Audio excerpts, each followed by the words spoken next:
Hey Leute, ich bin hier gerade im Hauptbahnhof in Graz. Es ist in etwa 5 Uhr in der Früh.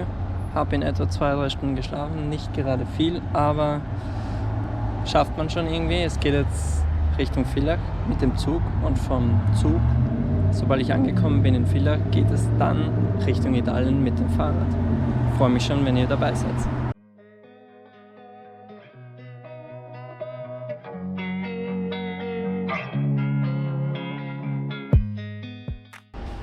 Jo Leute, ich sitze gerade im Zug Richtung Villach. Ich glaube, ich bin der Einzige in diesem Abteil, momentan noch zumindest. Die Abfahrt ist in etwa 6 Minuten, 5 Minuten. Und ich wollte noch am Anfang sagen, nehmt mir es nicht zu krumm, wenn ich noch nicht so flüssig und toll spreche. Es ist für mich das erste Mal in eine Kamera zu sprechen und es fühlt sich am Anfang noch recht weird an. Werde ich mich noch dran gewöhnen, aber momentan am Anfang ist es noch recht schwierig. Also habt Erbarmen mit mir und wir sehen uns dann später. Und was noch zu erwähnen ist, die Fahrt dauert in etwa 3,5 Stunden und da ich nur 2, 3, 4 Stunden geschlafen habe, je nachdem, ich bin immer zwischendrin aufgewacht in der Nacht, deswegen bin ich mir nicht ganz sicher. Aber ich denke, in der Zugfahrt in den 3 Stunden komme ich wenigstens ein bisschen dazu zu schlafen. Ich hoffe es. Normalerweise bin ich nicht sehr gut darin, in Zügen, Bussen etc. zu schlafen, aber toi toi toi.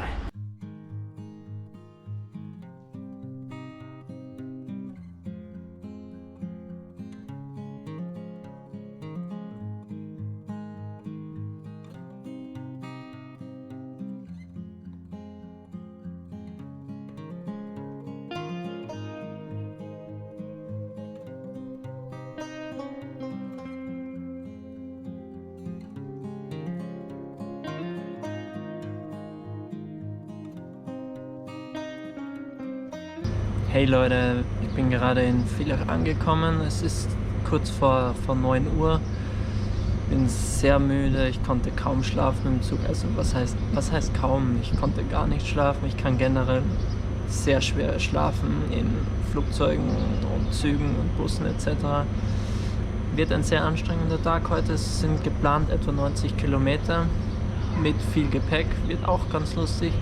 Jetzt auf jeden Fall geht es mal raus aus der Stadt Villach Richtung Arnoldstein, denn dort ist die Grenze nach Italien.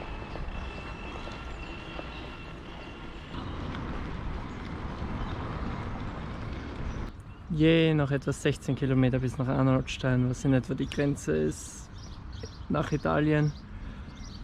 Obwohl auf meinem Navi steht 13 Kilometer, aber na gut, wahrscheinlich der Fahrradweg verläuft dann doch ein bisschen anders. Und hier ist auch generell die Alpe Adria verläuft auch hier, also ein europäischer Radweg eigentlich.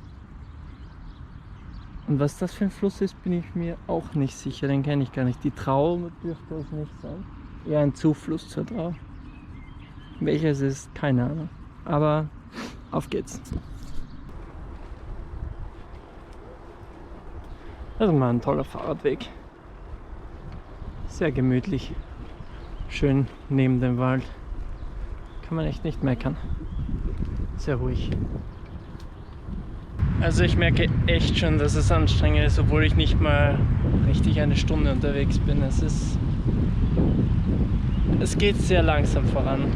Bin dann doch sehr müde, aber ey, ich kämpfe da jetzt durch und heute werden schon die 90 Kilometer gepackt, denn ich hoffe es zumindest. Aber ja. Auf jeden Fall, auch wenn ich nicht schnell unterwegs bin, umso besser kann ich dann die Aussicht hier genießen. Schön gemütlich neben dem Fluss, das ist ja auch nice.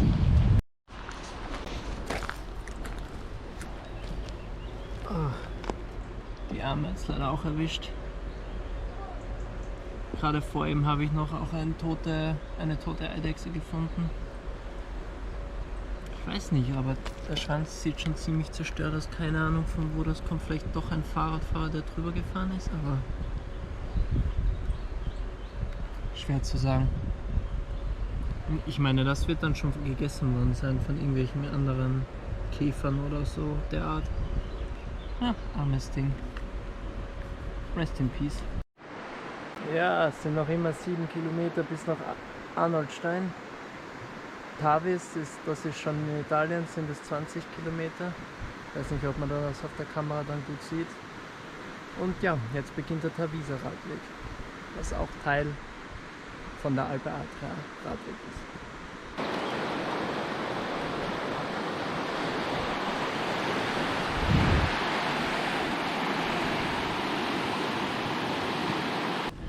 Also auf der Brücke gerade eben noch habe ich mit einer Frau gequatscht, die auch Richtung Grado unterwegs ist, und die meinte, bis nach Tavis, also Tavisio in Italien, geht es noch ziemlich bergauf, aber ab dann bis nach Grado eigentlich nur noch bergab, und auf das freue ich mich dann besonders. Weil dann geht es auch richtig schnell voran, auch wenn ich müde bin, dann ist das egal. Sie hatte etwas weniger Gepäck dabei, weil sie immer in Pensionen übernachten wird. Hey, Arnoldstein. Jetzt nicht mehr lange bis zur Grenze. Yay. Hey Leute, das ist jetzt meine erste Pause. Es ist etwa 2 Kilometer vor der italienischen Grenze. Etwa 22 Kilometer seit Villach gefahren. Hat etwa 1 Stunde und 45 Minuten gebraucht. Bin mir jetzt nicht ganz sicher. 13 km/h war in etwa die Durchschnittsgeschwindigkeit und wir haben etwa gut 200 Höhenmeter gut gemacht. Jetzt geht es bis Tavisio, geht es eigentlich noch bergauf ein schönes Stückchen, und dann eigentlich bis Grado geht es nur noch bergab, und auf das freue ich mich schon. Jetzt mache ich mir eine kleine Pause, gönne mir ein bisschen zu essen und gebe euch gleich einen kleinen Einblick von dem, was ich mir so mitgenommen habe für die Tage. Es ist natürlich nicht alles, weil ich werde sicher unterwegs noch etwas kaufen, aber hier zum Beispiel eine japanische Miso-Suppe, die man sich schnell warm machen kann mit etwas Wasser. Eine pflanzliche Ravioli. Dann eine vegetarische Bolognese.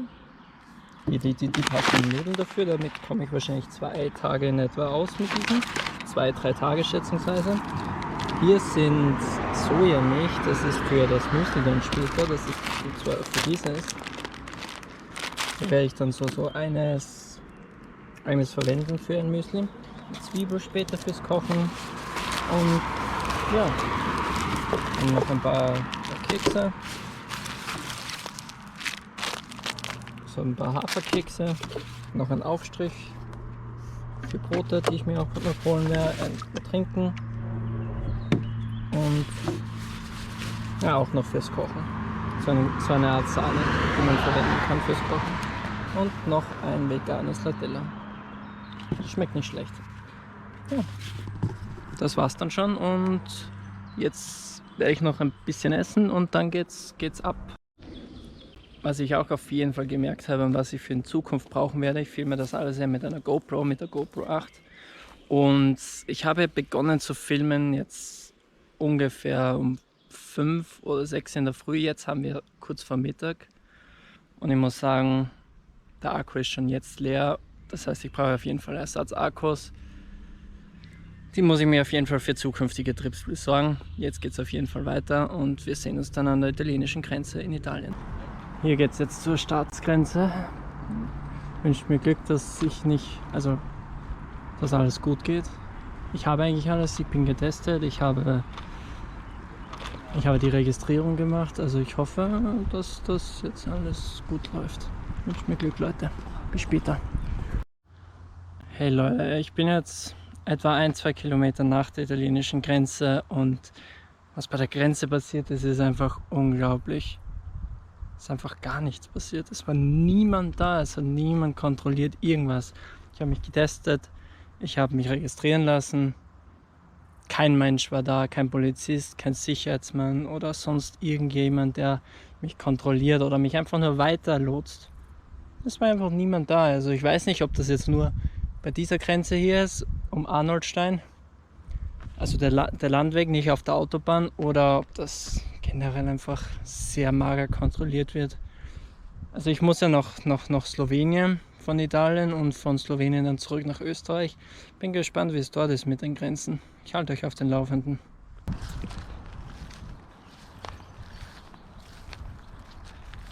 Das hier scheint ein alter Bahnhof von Tavisio zu sein. Und ich kann mich noch sehr gut erinnern. Ich war schon mal hier mit 2 Freunden vor, ich weiß nicht mehr wie vielen Jahren, es ist schon einige Zeit her. Da waren wir auch Richtung Slowenien unterwegs. Wir haben es leider nicht bis ans Meer geschafft. Diesmal hoffe ich, schaffe ich es jetzt bis ans Meer. Und da sind wir auch hier reingegangen. Ich weiß noch, genau, da ist der Eingang. Das ist sowas. Es ist schon sehr besonders, würde ich mal sagen, da reinzugehen.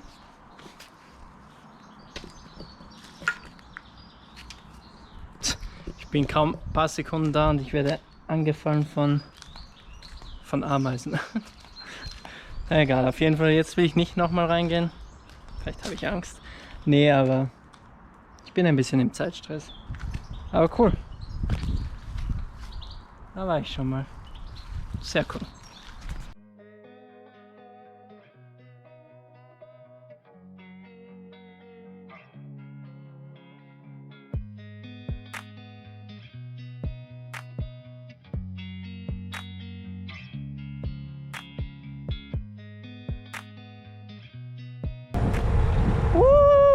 Endlich mal bergab. Holy shit, das war die ganze Zeit nur bergauf und jetzt geht es endlich mal bergab. Richtig geil.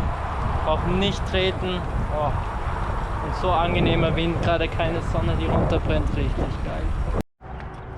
Hier habe ich eine Wasserstelle gefunden. Das Gute ist,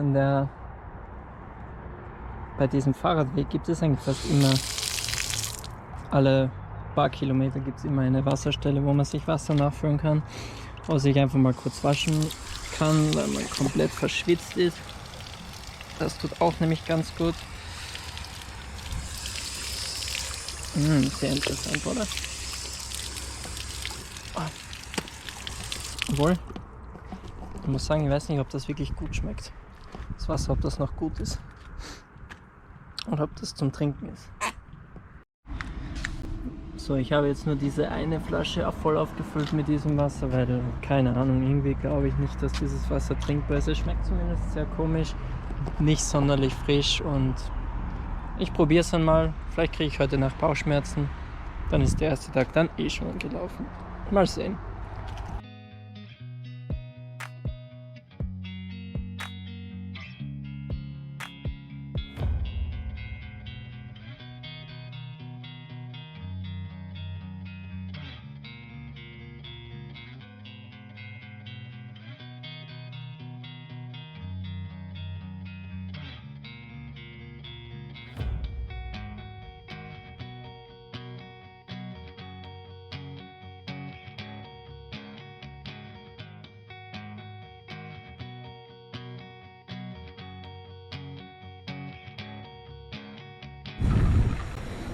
Wieder mal ein Tunnel extra für Fahrräder. Oh, das Licht ist so genau dann angegangen.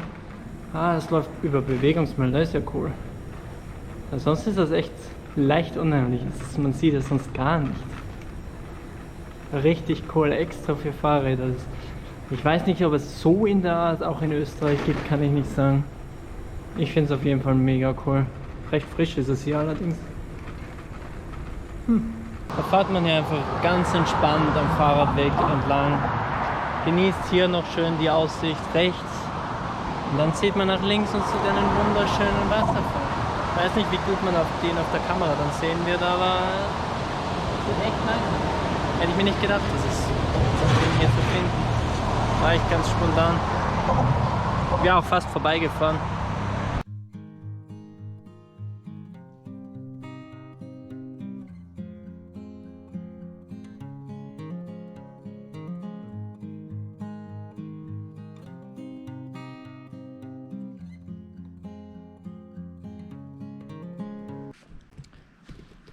Ja Leute, ich habe es geschafft für den heutigen Tag. Es ist jetzt ungefähr 6:30 und ich will nicht mehr, also ich werde heute hier übernachten. Ich werde dort, wo ihr das Fahrrad jetzt seht,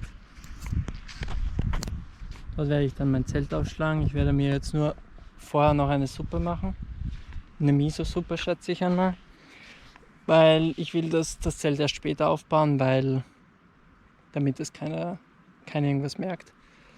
Also erst zur Dämmerung, so in 1-2 Stunden vielleicht. werde ich es dann aufbauen und dann werde ich gleich schlafen gehen, weil ich bin total müde.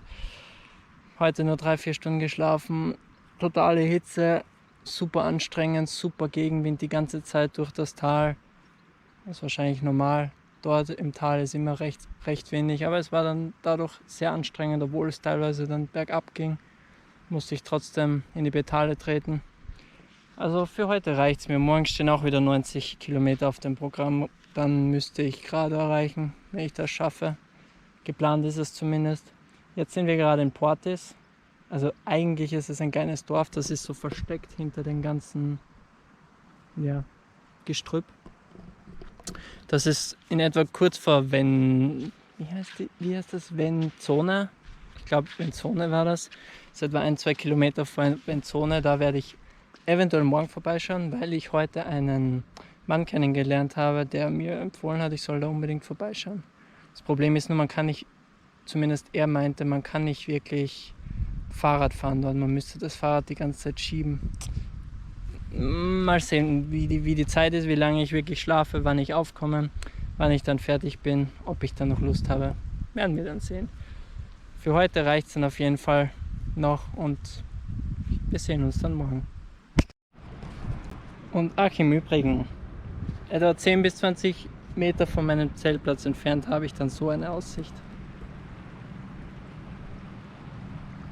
Das ist ein wunderschöner Fluss, die Tagliamento.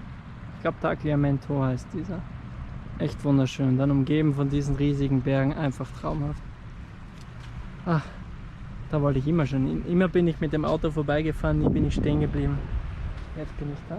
Und dieses Wasser komplett blau, glasklar. Kann sie eh noch mal zeigen.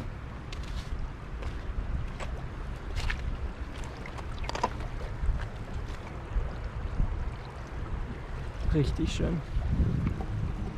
Gut, das war's jetzt. Bis später.